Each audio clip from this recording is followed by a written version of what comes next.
A family of 4 disappears into the desert during a summer road trip, and for 31 years, there's no trace. No bodies. No car. Just endless sand and silence. But one night, during a record-breaking desert storm in Nevada, the wind carves open the dunes like a knife, and what emerges leaves investigators stunned. An old, rusted van buried nose down in the sand, windows shattered, with a child's shoe still sitting in the back seat, untouched by time. This is the story of the Morgan family, and what really happened that day in 1992. July 18, 1992. The Morgan family was headed to Lake Powell for their first summer trip in years. Daniel Morgan, 41, was a former Army mechanic. His wife Linda, 38, taught 3rd grade at Willow Creek Elementary. And in the back seat, 12-year-old Kelsey, full of sass and sunflower scrunchies, and her quiet, observant little brother Eli, age 8, who never let go of his toy dinosaur. The family left their home in Cedar City, Utah, around 5 a.m. in their blue 1986 Ford Aerostar van. They were last seen fueling up at a roadside gas station near Tonopah, Nevada. Then, they were gone. The Morgans never made it to Lake Powell. Linda's sister reported them missing 3 days later after repeated calls went unanswered. Police began a routine missing persons investigation, focusing on a possible car accident. Planes searched desert roads. Drones hadn't yet been available, and GPS was rare. But nothing turned up. Not a tire mark. Not a shoe print. Not even a piece of debris. It was like the earth swallowed them, one Nevada state trooper said in 1993. The desert, massive, unforgiving, and constantly shifting, kept it secret. Back in Cedar City, grief consumed the Morgans' extended family. Daniel's father, an Air Force veteran, spent every spare hour flying his personal plane over Nevada's backcountry.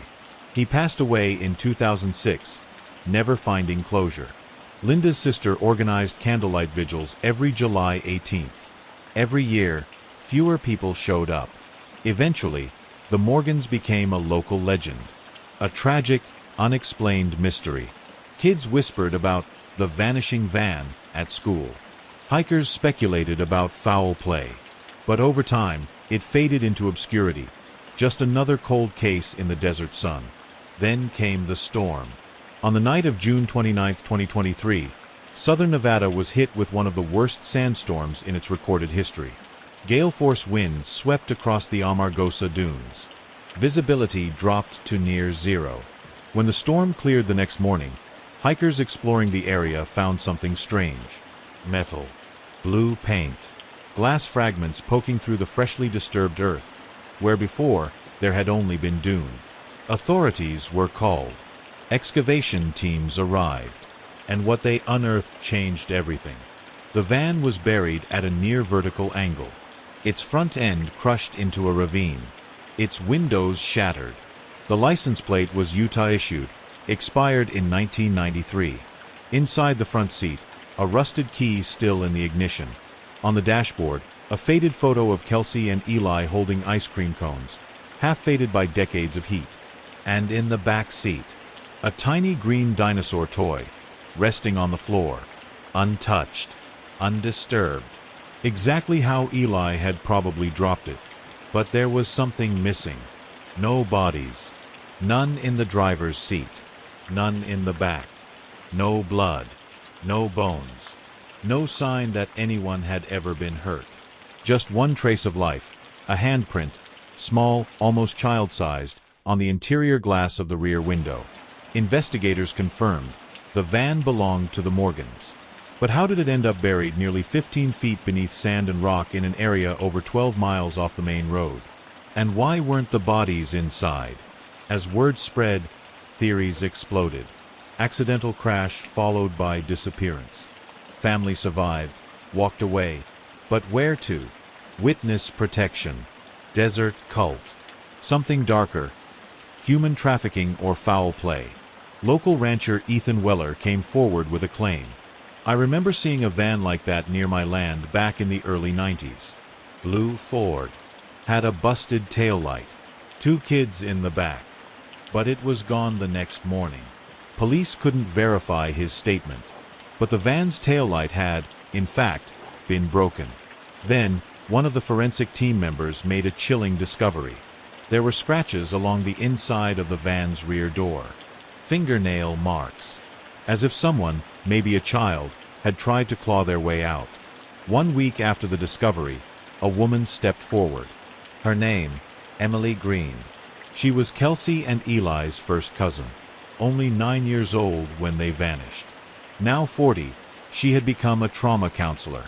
She flew back to Cedar City after hearing about the van on the news. Her voice cracked during the interview. "I never believed they just disappeared. Kelsey was my best friend. She was smart. If she were alive, she would have found a way to contact someone. Unless someone didn't let her." Emily gave police something they didn't expect. A handwritten letter, mailed to her from an anonymous sender in 2005. Inside, a simple note with childish handwriting. "Desert is quiet. I still have Dino. I miss the ice cream." It was unsigned. At the time, Emily thought it was a cruel joke. Now, she wasn't so sure. Forensics ran multiple tests on the van's interior. Dust samples, skin cells, trace DNA. 2 profiles were confirmed to match Daniel and Linda Morgan, meaning they had been in the van at some point shortly before it was buried. A 3rd sample, faint but present, matched Eli. No matches came back for Kelsey, but a 4th DNA strand was found, partially degraded, belonging to an unknown male. Someone who wasn't supposed to be there. Someone who might have helped bury the van. The final breakthrough came from a forensic tech reviewing debris collected under the rear bench seat. He found a single Polaroid photo, warped from heat. In it, 2 children in a desert cave, eyes wide. One clearly Eli. The other, a girl resembling Kelsey, older than 12. Much older. And in the bottom right corner, written in faded ink, 1998, still safe. The Polaroid was old, but not old enough to belong in a van buried since 1992. The date on the corner, 1998, meant that someone took that photo years after the family supposedly disappeared. That someone wasn't part of the Morgan family. The writing on the corner, investigators noticed, didn't match Daniel, Linda, or either of the children's handwriting. It was rough, slanted, like someone who hadn't written in years, or never learned properly. The forensic team ran the image through enhancement software. The background of the photo revealed something unexpected.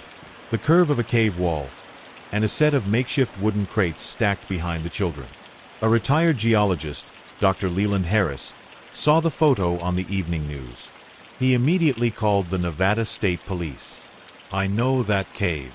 I surveyed it in 1987. It's part of the Dead Whisper Caves, near the Amargosa Ridge. That rock pattern behind them? That's serpent quartz. Only shows up in one section." A specialized search team was deployed. It was a risky operation. The caves were deep, unstable, and hadn't been entered in years. But inside, they found proof. About 40 feet into the main chamber, investigators found child-sized footprints fossilized in hardened sediment. Around them, old candy wrappers, water bottles, and a torn section of a map dated 1993. In the very back of the cave, behind a false wall of piled rocks, a hidden chamber. Inside, a torn sleeping bag, a faded child's t-shirt, size 10, a plastic bracelet with the name Kelsey written in purple marker, and on the wall, carved into the stone, "Help US. We are here. KE." The initials were unmistakable. At this point, the FBI officially took over the investigation. They cross-referenced the Morgan case with other unsolved disappearances from the same region between 1991 and 1999. A pattern emerged. Families with children aged 7 to 13, all on road trips or rural routes. All vanished in Nevada or Arizona near national parks. No signs of struggle. Vehicles usually found years later, abandoned or buried. One case stood out. The Halstead family, who vanished in 1995. Their vehicle was found 11 years later in a dry riverbed, miles off the road. Empty. But in the glove box? A child's drawing of a cave. Forensics ran DNA tests on the t-shirt found in the cave. The result, 100% match for Kelsey Morgan. She had been there. The lab estimated the shirt hadn't been worn in nearly 2 decades, but it had once been soaked in sweat and tears. No adult DNA was present. No signs of Daniel or Linda, which raised a darker question. Were the children kept alive, while the parents were discarded? As investigators expanded the dig site outside the cave, they made another chilling discovery. Buried beneath a pile of stones, wrapped in canvas and bound with twine, was a leather-bound journal. Inside, dozens of pages filled with messy, frantic handwriting. Pages with dates, entries, observations, written from the perspective of someone calling themselves only Watcher. One entry read, "She doesn't cry as much now. The boy still hides when I come. But they eat, they drink, they live. I made a promise, I'll keep them safe from the others." FBI profilers studied the journal. Whoever Watcher was, he had an obsession with protecting the children, but from what or whom was unclear. He referenced shadows, voices on the road, and dealers who take but don't return. He also described the mother crying too much and the father trying to fight. Then nothing. No mention of Daniel or Linda after the first 3 pages. One entry, dated August 1993, read, "They don't ask for their parents anymore." Emily, the cousin who had received the letter in 2005, returned to the cave site to help investigators identify personal belongings. She saw the purple bracelet, collapsed to her knees. "Kelsey made that for me in 1991. Emily then remembered something. An old photo album. At her childhood home, in a basement storage box, there was a picture taken in 1990 of the Morgans with a drifter named Jed, a mechanic who helped fix their van on a previous road trip. He was scruffy, but always carried a leather-bound notebook. Emily had forgotten all about him. Until now. Police searched old campgrounds and repair shop records. They found him, Jedediah Jed Coates, born 1957, former military, dishonorably discharged, drifted between Utah, Nevada, and Arizona from the late 80s through the early 2000s. He had a criminal record, nothing violent, mostly trespassing, squatting, loitering. He disappeared in 2007. Last known location? A small shack 40 miles from the cave. A team was sent to investigate the abandoned property. Inside, under layers of dust and forgotten furniture, they found a pair of child-sized shoes, a rusted tin box, and under a floorboard, a sealed envelope marked, "If anyone finds this, tell Emily we tried." Inside was a photo. A teenage girl with long hair, sunburnt skin, and a shy smile. She stood outside the cave, holding a small dinosaur toy. On the back, "Kelsey, 2003. She made it out. The photo was real, unedited, undisturbed by time. The handwriting on the back matched multiple entries from the journal belonging to Watcher, aka Jed Coates, the drifter who had once crossed paths with the Morgan family. If the photo was taken in 2003, that meant Kelsey Morgan survived more than a decade after she disappeared, and someone, possibly Jed, helped her escape. Forensic analysts scanned the image. Facial recognition software ran comparisons. Result, 94% match with Kelsey Morgan's 1991 school photo, adjusted for age progression. And the dinosaur she held in her hand? Confirmed as the same model found in the back of the van. But there was something else in the photo. In the lower left corner, just barely visible, was the edge of a newspaper tucked into the cave wall. The headline, "War Continues in Iraq, 2003. It was the timestamp they needed. Emily Green sat in a sterile interview room, eyes locked on the photo.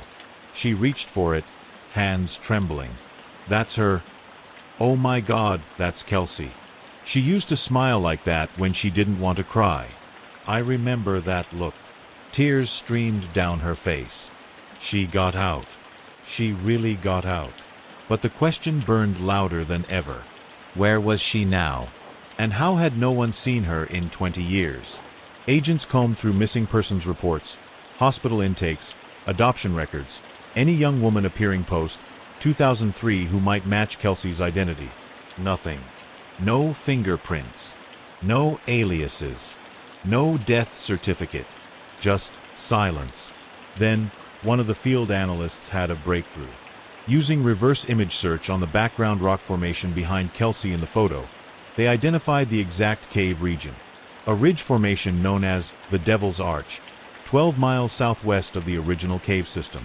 That area had never been searched. Until now.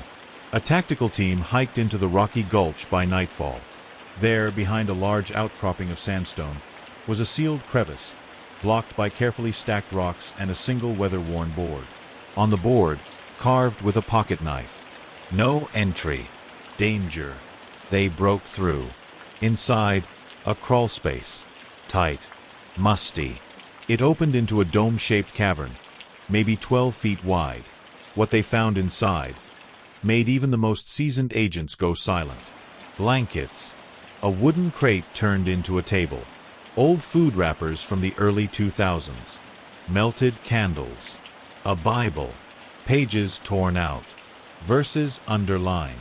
And on the stone wall, a hand-drawn calendar.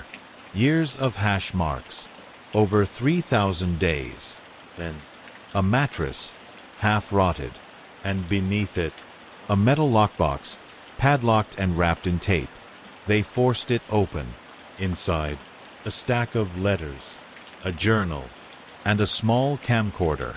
On the first letter, "For Emily, if anyone ever finds me." The camcorder still worked. Its final recording, dated March 16, 2004, showed a teenage girl, thin, sunburnt, her hair cut with scissors. She looked into the lens. Her voice cracked. "If you're watching this, then I didn't make it." She inhaled slowly. "My name is Kelsey Morgan. I was taken when I was 12. My brother Eli was with me. I don't know if he's still alive. I think they moved him. But I stayed hidden. Jed helped me, but he's gone now." She wiped her eyes. "If my cousin Emily's still out there, tell her I never forgot. Tell her. I tried to find my way home." The screen went black. In the letter, Kelsey described her life in the cave. She wrote about the men who came and left, about hiding in crawl spaces, about a woman named Delilah who briefly helped her before vanishing. She wrote about nightmares, about watching other children get taken and never return. But most hauntingly, she wrote, Eli said they made him wear a new name. They didn't call him Eli anymore. They said we didn't exist. He screamed the first night they took him away. After that, I never saw him again. The final page of the journal was different.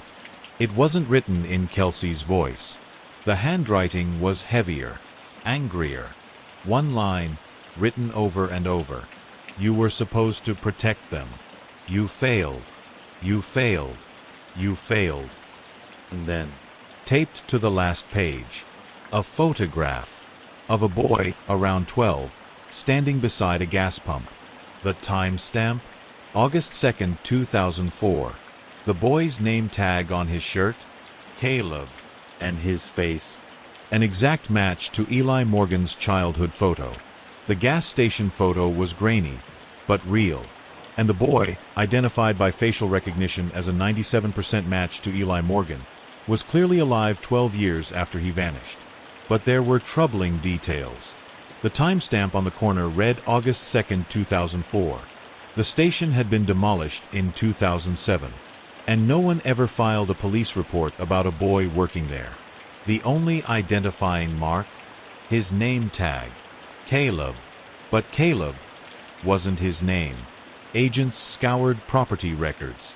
The gas station once stood outside Beatty, Nevada, operated by a reclusive owner, Martin Oates, who had passed away in 2010.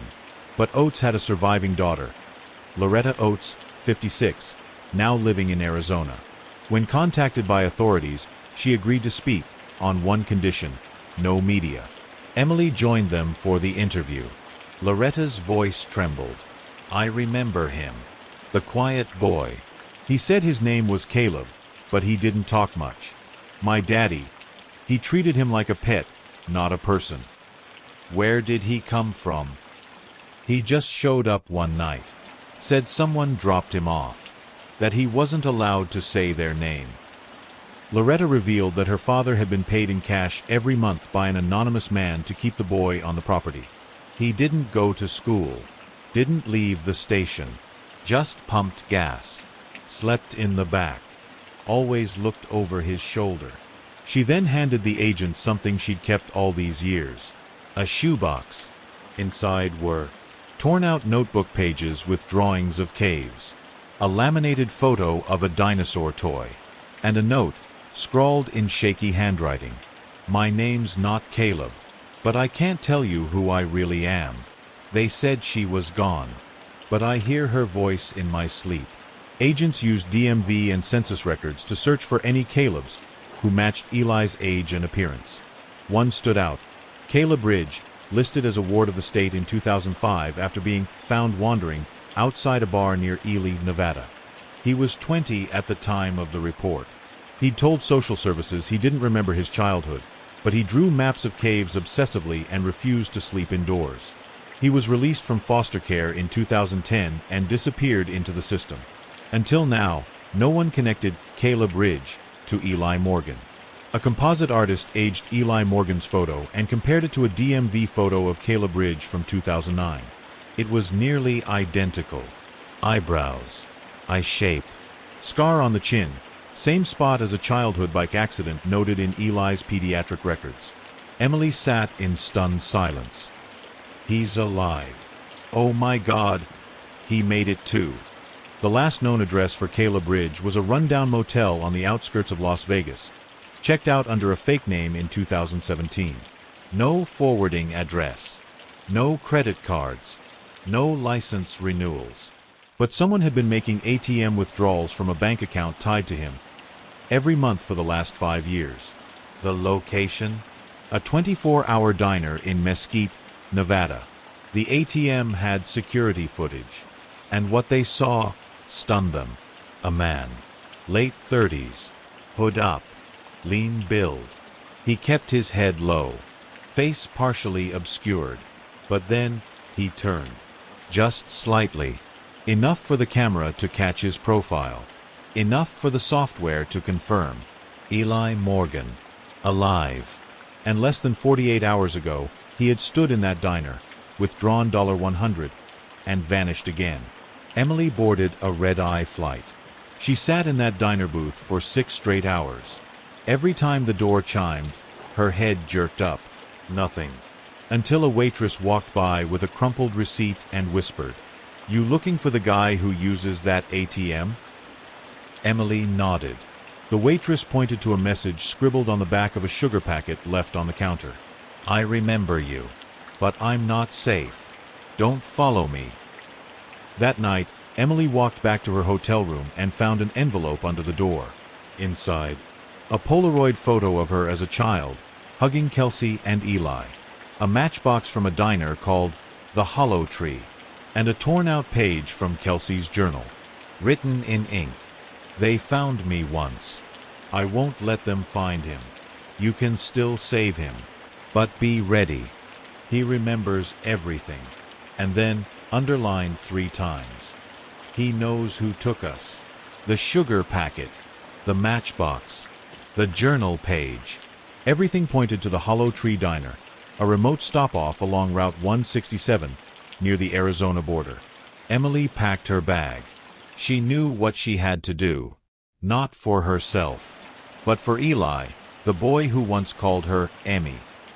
The diner sat like a forgotten memory, half-rusted, blinking neon, surrounded by silence and dust.